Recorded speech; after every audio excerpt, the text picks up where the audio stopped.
नमस्कार, मैं Anil Kumar channel V studio में आपका बहुत बहुत स्वागत करता हूं। दोस्तों, जैसा आपको आजकल पता होगा, बम बम बोले सॉन्ग कितना जोर शोर से छाया हुआ है और हम बहुत दिनों से कोशिश कर रहे थे उनको ढूंढने की जिन्होंने ये सॉन्ग लिखा है और फाइनली आज हमने उनको ढूंढ लिया है। वो आज हमारे साथ है, तो स्वागत करते हैं बम बम भोले के राइटर श्री राम महंतो जी का। सबसे पहले राम जी, आपको बहुत बहुत मुबारकबाद देता हूँ। आपका सॉन्ग जी बहुत सुपर हिट हो गया है और सॉन्ग का वीडियो भी बहुत अच्छा बना है। आपको कैसा लग रहा है राम जी? जी मुझे तो बेहद खुशी हो रही है। मैंने इतना सोचा भी नहीं था, उससे कहीं ज्यादा मुझे लोगों का प्यार मिला। और मैं सबसे पहले तहे दिल से आपका शुक्रिया अदा करना चाहता हूँ कि आपने मुझे वी स्टूडियो में बुलाने का एक मौका दिया। शुक्रिया। जी हाँ, तो राम जी, आपकी फैन फॉलोइंग बढ़ने वाली है मुझे जहां तक लगता है। जी, अगर ऐसा हुआ तो बेशक मैं बहुत ही खुश नसीब होगा, क्योंकि ये मेरी दिले ख्वाहिश थी कि मैं कुछ लोगों तक अपने जो एक टैलेंट है जो छुपी हुई थी जी, वो पहुंचाऊं। और आशा करता हूं कि आगे भी अपकमिंग सॉन्ग में अगर मेरे गाने यहाँ लॉन्च होंगे यूट्यूब पे, तो मैं चाहूंगा कि उसकी भी फॉलोइंग बढ़ती जाए और लोग उसे ज्यादा से ज्यादा सुने। बिल्कुल राम जी, हमारी दुआएं और आपके फैनों के जो आपके फैंस नए बने हैं उनकी दुआएं हमेशा आपके साथ रहेंगी। तो राम जी, सॉन्ग बहुत सारे बनते हैं। अब हम, जैसा मैंने आपको बताया कि कुछ सवाल जवाब मैं आपसे करना चाहूंगा। जी राम जी, जैसे सॉन्ग बहुत सारे बनते होंगे देश में, बहुत से जी सिंगर भी हैं बिल्कुल जैसा आपको पता बिल्कुल है। बिल्कुल। बट जी अगर सॉन्ग के लिरिक्स ही अच्छे ना हो तो वो सॉन्ग भी हिट नहीं होता है। आपने भी जी सुना कि बिल्कुल हमको वो सुनने में बिल्कुल। अच्छा नहीं लगता है। और मुझे जी लगता है ऐसे बहुत से लिरिक्स राइटर हैं जिन्होंने बहुत अच्छे अच्छे सॉन्ग हमको दिए हैं, बट हमको पता जी भी नहीं होता कि वो कौन लोग हैं। आपको जी नहीं बिल्कुल लगता सही है। आपको नहीं जी लगता कि इन सबको भी फ्रंट पे आना चाहिए? जी बिल्कुल, मेरा मानना तो यही है। और मैं तहे दिल से फिर से एक बार आपको शुक्रिया अदा करना चाहूंगा, क्योंकि यही एक मंच है जहाँ पे प्रशंसकों द्वारा, जब तक प्रशंसक ना सुने ना जी, पहचाने तब तक मुझ जैसे व्यक्ति यहाँ आ ही नहीं सकते। और आपने मुझे ढूंढा, आपने मुझे मौका दिया ताकि मैं आगे इसी तरह बढ़ता रहूं और आगे गाना लिखता रहूं। तो जी, उसके लिए तहे दिल से धन्यवाद। बिल्कुल राम जी। देखिए, कलाकार को किसी पहचान की जरूरत नहीं होती है, किसी तलाश की जरूरत नहीं होती है। कलाकार जब भी उभर के आता है, उसकी कला हमेशा आपको उस कलाकार तक लेकर चली जाती है। तो जिस तरीके से ये गाने हैं, ये गाना है आपका, इसके लिरिक्स है, इसके आप राइटर हैं, तो कैसे ना कैसे करने हमने अपनी सीबीआई लगा के आपको ढूंढ ही लिया राम जी। बहुत बहुत शुक्रिया आपका। जी राम जी, कुछ और चंद सवाल है मेरे आपसे, मैं आपसे वो पूछना जी चाहता हूँ। आप मुझे ये बताइए कि आपका ये सॉन्ग जो आपने लिखा है बम बम बोले, जी एक वीक में काफी बहुत ज्यादा हिट हो गया। बट आपको इसमें, अगर मैं एक बात करूं कि आपको इसके लिखने में कितना समय लगा, तो आप हमारे दर्शकों से और जो लिसनर हैं उनसे वो आप शेयर करना चाहेंगे? जी बिल्कुल, क्यों नहीं, इस खुशी की बात है। सर, ये पिछले साल की बात है जब सावन चल रहा था। हम्म। तो अक्सर मैं कविताओं और शायरी में ज्यादा दिलचस्पी रखता था। मैं कम शब्दों में बहुत सारी चीजों को देख लेता था, शायरी में, कविताओं में। तो हम्म। मैं चाहता था कि मैं भी कुछ ऐसा लिखूं, दो शब्दों में बहुत सारी बातें हो जाए। तो मैंने एक बोल लिखे, एक कविताएं लिखे, दोस्तों को पसंद आया, मैंने सुनाए और लिखना चालू किया, सुनाए। तो उन्होंने कहा कि ये कविताएं अच्छी है, शायरी अच्छी है, गाना लिख सकते हो, सावन का महीना चल रहा है। हम्म। तो मैं भोले बाबा का उस समय भक्त था। तो मैंने दो शब्द लिखे हैं और दोस्तों को सुनाए। तो दोस्तों ने कहा ये वाकई में काबिले तारीफ है, आप इसे लिखो और हो सके तो दुनिया वाले को और लोगों को बताओ। जी। तो मैंने लिखना चालू किया था। उससे दो लाइन बहुत ही मेरे दिल से जुड़े हुए हैं और बहुत अच्छा, ही पसंद है मुझे। क्या बात है राम जी। तो चलिए, इस बात पे कुछ राम जी से हो जाए। बातें तो अभी होती जी रहेंगी राम जी। कुछ दो लाइन आपकी तरफ से। जी, मैं इसी गाने के एक जो दिल के करीब लाइन है उसे सुनाना चाहूंगा। जी। Okay, one two three. हम्म। भोले भक्त हूँ मैं तेरा, हरिओम हरिओम। जिस्म को राख बना दूं, रक्त चढ़ा दूं, शिवालय में तेरी अपनी शीश चढ़ा दूं। शिव शंभु तू है भोला मस्त मगन, पिया विष का कटोरा समुद्र मंथन, बम बम बम समुद्र मंथन। ये मेरे दिल के बहुत करीब है। क्या बात है राम जी, बहुत बहुत बहुत बढ़िया। शुक्रिया। बहुत बहुत शुक्रिया। तो राम जी, चलिए, कुछ और सवाल है मेरे पास आपके लिए। जी राम जी, जैसा मैं YouTube में आपके कमेंट पढ़ रहा था, तो जी जी लोगों ने लिरिक्स लिखने वाले यानी आपको बहुत ज्यादा प्यार जी दिया है। तो कैसा लगता है आपको जब कोई बाहर जिसको आप नहीं जानते हो वो आपको अगर इतना प्यार देता है, आपके कला की इतनी तारीफ करता है, तो एक कैसा महसूस होता है आपको, कैसा लगता है ये जानना चाहेंगे ये आप लोग। जी, ये एक ऐसी खुशी थी मेरे लिए, एक ऐसी खुशी थी कि मैंने इस बारे में सोचा भी नहीं था कि लोग मेरे बारे में मतलब जानना चाहेंगे। आपने जैसे कहा था कि लिरिक्स को कोई नहीं जानते, सिर्फ सिंगर को जानते हैं, क्योंकि सिंगर क्या फ्रंट में आता है, वीडियो पे आता है। बिल्कुल। लेकिन लिरिक्स जो होते हैं वो छुप जाते हैं। लेकिन आज देखिए वो मौका है कि जो लिरिक्सिस्ट होते हैं उनको आने का मौका दिया जा रहा है। तो मुझे इस बात की बेहद खुशी है कि लोगों ने मुझे चाहा, मेरी प्रशंसा की, और मैं दुआ करता हूँ कि आगे भी मैं जितने गाना लिखूं वो चाहें और उसे पसंद करें। क्या बात है राम जी। चलिए राम जी, बिहार के एक बहुत फेमस रैपर हैं हितेश्वर। जी जी जी। उन्होंने भी आपका वीडियो में मैसेज किया है, अगर आपने देखा होगा। जी हाँ, मैंने देखा। तो उनकी जो शुभकामनाएं हैं वो आपको कितना इंस्पायर करती हैं, मतलब आपको एक मोटिवेशनल देती हैं, एक मोटिवेशन देती है, वो आपको कैसा लगता है? जी बिल्कुल बिल्कुल, ये एक ऐसा फीलिंग था कि हाँ मतलब मैं कुछ कर सकता हूँ, हाँ मतलब मुझ में कुछ ऐसी खूबी है, हाँ मैं मतलब लोगों के सामने खड़ा हो सकता हूँ, दुनिया को दिखा सकता हूँ। एक पॉजिटिव वेव अंदर से आती है कि नहीं यार हम कर सकते हैं, मतलब मैं कर सकता हूँ, ये फीलिंग आती है। क्या बात है, क्या बात है राम जी। आपकी ये इंस्पिरेशन लोगों के लिए बहुत ज्यादा बल देने वाली है, वो उन छोटे कलाकारों के लिए जो बैक एंड पे रह के काम करते हैं, जो पर्दे के पीछे जी जरूर काम करते हैं। जरूर। बहुत बहुत बधाई है इसके लिए आपको, और बहुत बहुत हिम्मत चाहिए कि हाँ आप जो दिल से काम करते हैं वो बिल्कुल सामने आना चाहिए दर्शकों के। जी तो राम जी, ये तो हुई हमारे बिहार की बात। तो आपको टीवी एक्ट्रेस मोनिका चौधरी, जिनका टीवी शहर में बहुत नाम है, जी और हाँ। अभी उनकी एक नई मूवी भी आई है, उन्होंने भी आपका सॉन्ग सुना है और अब वो आपकी फैन हो गई हैं। इस बारे में आपका क्या कहना है? मैं तो बहुत खुश हूँ, मैं इसको शायद अल्फाज से ना बयां कर पाऊँ, पर हाँ तहे दिल से मैं उनको शुक्रिया अदा करता हूँ मैम की। एक फर्स्ट सॉन्ग में मतलब उनको इतना पसंद आया कि वो मेरी फैन हो गई, जबकि मैं सच में कहना चाहूंगा कि मैं उनका फैन हूँ क्या बात है, कि उन्होंने मेरे गाने को पसंद किया। क्या बात है राम जी, बहुत बहुत बहुत उम्दा उत्तर आपका।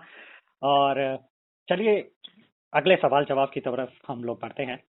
जी बात अब बिहार से निकलकर मुंबई तक आ गई है।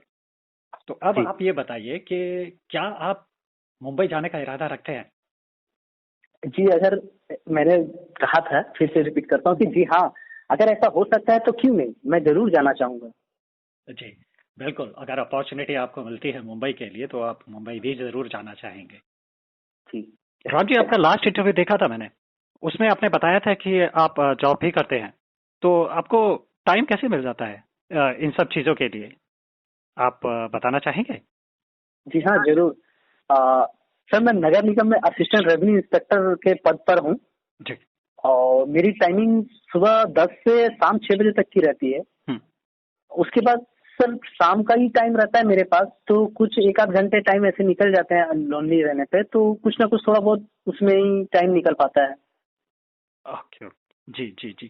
तो क्या आप चाहते हैं, जैसा ये आपका सॉन्ग है जो आपने लिखा है, तो हम जानना जी चाहेंगे कि क्या आपका ये शौक है, क्या आपका ये पैशन है, या फिर ये आप सिर्फ समय बिताने के लिए लिखते हैं, या फिर पैसों के लिए आप लिखते हैं ये सब? जी, पैसों की तो इसमें कोई बात नहीं है, टैलेंट जहाँ पे होती है वहाँ पे पैसे की तो बात ही नहीं होती। ये एक मेरा पैशन था, मैं चाहता था कि इसे मैं अच्छे तरीके से निखारूं और जी लोगों के सामने लेकर आऊं। जी। और ये मेरी फर्स्ट स्टार्टिंग सॉन्ग थी जिसको मैंने यूट्यूब पे अभी अभी 21 को किया। क्या बात है, क्या बात है। तो मतलब पैशन आपका, जो आपकी कला है वो आपको खींच लाती है जी इन बिल्कुल। गीतों की तरफ, इन शायरी की तरफ। जी क्या बात है राम जी। चलिए राम जी, आपसे अब ऐसे सवाल जवाब तो बहुत हम लोगों ने कर लिए हैं कि आपकी जो सॉन्ग है उसके बारे में हम लोगों ने काफी कुछ जान लिया है। चलिए अब थोड़ी सी आपकी पर्सनल लाइफ में हम लोग घुसने की कोशिश करते हैं राम जी। जी राम जी, जैसा आपका नाम है और आपका एक व्यक्तित्व हम लोगों को दिखता है उस पे, क्या जी आपकी जी शादी हो चुकी है? जी। नहीं अभी नहीं हुई। क्या बात है राम जी, तो आपने ये उन लड़कियों के लिए खुशी की बात आपने बोल दी है कि आपकी शादी नहीं है। मुझे लगता है आपके लिए ऑफर आने वाले भाई साहब बहुत तगड़े वाले। आई होप तो। बिल्कुल बिल्कुल, आप तैयार रहिए। मतलब हम लोगों का ये मानना है कि जिसकी फैन फॉलोइंग बढ़ जाती है तो कहीं ना कहीं उस लोगों को फैन फॉलोइंग के साथ साथ शादी के ऑफर भी मिलने वाले होते हैं। तो तैयार रहिए राम जी, आपके ऊपर भी लाइन लगने वाली है लड़कियों की। चलिए, ये मजाक था। और आप जानना चाहेंगे कि आपके परिवार में आपके साथ कौन कौन है? आ, पिछले 5 सालों पहले मेरी मम्मी जी का डेथ हो गया था। माफी चाहता हूँ और पूछने के लिए। कोई बात नहीं। और अभी हंसी खुशी पापा जी और मेरी सिस्टर और 2 भांजे रहते हैं। जी, क्या बात है। तो मतलब आप अपने परिवार के साथ रहते हैं वहीं पर? जी। Okay okay. तो राम जी, जब आप कुछ ऐसा लिखते हैं, कुछ ऐसा दमदार सा लिखते हैं, तो क्या आप फैमिली में किसी को पहले सुनाते हैं या फिर सीधा ये आपकी सोच है? जी, आपने बहुत खूबसूरत सा सवाल पूछा है सर, इसी चीज का मैं वेट कर रहा था। क्या बात। जी मैं आज जो हूँ ना, जी। कुछ नाम लेना चाहूंगा।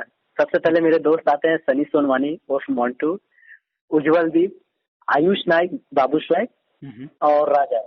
ये एक ऐसे दोस्त है मेरे जो 8x10 के रूम में हम बैठे रहते थे, गर्मियां बिता देते, ठंडियां बरसात बिता देते थे, बस हंसी मजाक चलता रहता था जी। उन्हीं के बीच में मैंने लिखना चालू किया, और उन्हीं के बीच में मैंने सुनाया, और उन्हीं के प्रोत्साहित से मैंने कुछ किया, और आज मैं इस यहाँ तक पहुंच पाया। क्या बात है। तो सबसे पहला कुछ भी शेयरिंग रहता है मैं अपने दोस्तों के साथ करता हूँ, तो सबसे पहले उनको थैंक यू कहना चाहता हूँ जो आज वो सुन रहे होंगे कहीं भी। तो मैं बहुत बहुत तहे दिल से अपने दोस्तों को धन्यवाद देना चाहता हूँ। क्या बात है, शुक्रिया। फ्रेंडशिप डे पे, आज फ्रेंडशिप डे है जिस दिन मैं आपसे बात कर रहा हूँ और आपके दोस्तों की तारीफ आपके मुंह से हो रही है, तो खुश नसीब हैं वो दोस्त भी जिनको आप जैसे दोस्त मिले हैं, और आप भी खुश नसीब हैं जिनको आपके से प्रोत्साहित करने वाले दोस्त मिले हैं। हाँ, ये तो है जी। तो चलिए बढ़ते हैं अगले सवाल की तरफ। राम जी, आपने ये सॉन्ग शिव जी के ऊपर लिखा, मतलब उनको ध्यान में रख कर लिखा। तो जी जी।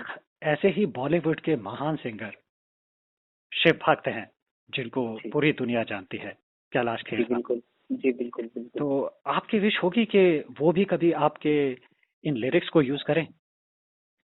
ये शायद ऐसा है कि सपना सच हो जाना, ये ख्वाब होगा, ये ख्वाब होगा, हर एक लिरिक्सिस्ट के लिए ख्वाब होगा ये कि एक ऐसे सिंगर जो हिंदुस्तान में जाने माने सिंगरों में नाम लिया जाता है, वो अगर लिरिक्स किसी भी लिरिक्सिस्ट के लिरिक्स उठा रहे हैं तो शायद मेरे ख्याल से वो उसका ड्रीम है जो वो पूरा हो जाएगा। मैं तो बिल्कुल चाहूंगा कि एक ऐसा वक्त आए कि मैं उनके सामने खड़ा रहूं और वो मेरे गाने को गाएं और मैं सुनूं। मेरे लिए बहुत भाग्यशाली दिन होगा वो। चलिए राम जी, हमारी भी दुआएं आपके साथ रहेंगी कि एक दिन ऐसा जरूर आए कि आप कैलाश खेर जी के साथ रहें और कैलाश खेर जी आपके गाने को गुनगुनाएं या उनका इस्तेमाल करें जो आप लिरिक्स लिखते हैं। जी। और तो अगर आप इस इंटरव्यू के जरिए आप उनको कोई मैसेज दे सकते हैं, अगर आप चाहते हैं तो आप कैलाश खेर जी को, ये मैं आपको बोल रहा हूँ राम जी, अगर आप चाहते हैं तो कैलाश खेर जी को इस इंटरव्यू के जरिए कुछ संदेश आप उन तक पहुंचा सकते हैं। सबसे पहले जी, thank you so much sir कि आपने एक मैसेज मेरे द्वारा उनको भेज रहे हैं। मैं सर को सबसे पहले सैल्यूट करता हूँ कि उन्होंने जितने भी गाने गाए हैं वो सुनने से कुछ ऐसे शब्द होते हैं जो ना गूज़बम्प होता है ना, रोंगटे खड़े हो जाते हैं, और सुनने को फिर दोबारा, फिर सुनने को दोबारा, फिर सुनने को दोबारा, बस सुनते रहो। मैं चाहता हूँ कि वो गाना ऐसे ही बनाते रहें, ऐसे ही गाते रहें कि मधुर आवाज उनकी कि सुनने से बस दिल को सुकून सा मिलता है। मैं उनका बहुत बड़ा फैन हूँ। कभी अगर किस्मत ने साथ दिया तो मैं जरूर एक बार उनसे रूबरू होना चाहूंगा। क्या बात है। चलिए, हमारी दुआएं हमेशा आपके साथ रहेंगी राम जी। तो जानना चाहेंगे बॉलीवुड में आपके फेवरेट सिंगर कौन से हैं? सर मेरे फेवरेट सिंगर हैं आतिफ असलम। आतिफ असलम, क्या बात है, क्या बात है। तो दोस्तों, ये थे राम महतो जिन्होंने बहुत प्यारा सा सॉन्ग लिखा था। राम जी, आपसे बात करके हमें बहुत अच्छा लगा, बहुत खुशी हुई। और अब इनसे विदा लेने का वक्त आ गया है जो हम लोग बिल्कुल नहीं चाहते हैं। हम चाहते थे कि राम जी से हम बहुत बहुत बहुत बहुत सारी बातें करें और इनके कुछ जीवन के बारे में जानने की कोशिश करें और कुछ इनके गीत के बारे में जानने की कोशिश करें, लेकिन हमारे पास समय की थोड़ी सी कमी के कारण हमको अलविदा लेना पड़ेगा राम जी से। राम जी, माफी चाहते हैं, आपसे हम लोग ज्यादा बात नहीं कर पाए, लेकिन लेकिन लेकिन लेकिन राम जी हमको बड़ी मुश्किल से मिले हैं, तो हम राम जी को ऐसे नहीं जाने दे सकते हैं। अब राम जी के मुंह से एक बहुत ही बेहतरीन सा कुछ आपका आपका खुद का पसंदीदा गाना या आप जो सुनाना चाहते हो अपने दर्शकों को, अपने लिसनर को, वो आप सुना सकते हैं राम जी जी। जी। दिल को तुमसे प्यार हुआ, पहली बार हुआ, दिल को प्यार हुआ, मैं भी आशिक यार हुआ, पहली बार हुआ, दिल को प्यार हुआ। Okay, thank you sir. क्या बात है राम जी, बहुत उम्दा आवाज, बहुत ही उम्दा आवाज। थैंक यू चलिए सर। राम जी, समय आ गया है आपसे अलविदा लेने का। हम उम्मीद करते हैं कि आपका गाना और भी सुपरहिट हो और जल्द ही आप उस मुकाम पर पहुंचे जो आप चाहते हैं। तो हमारे तरफ से, चैनल वी स्टूडियो की तरफ से बहुत बहुत सारी शुभकामनाएं और अलविदा। जी, धन्यवाद। शुक्रिया, थैंक यू।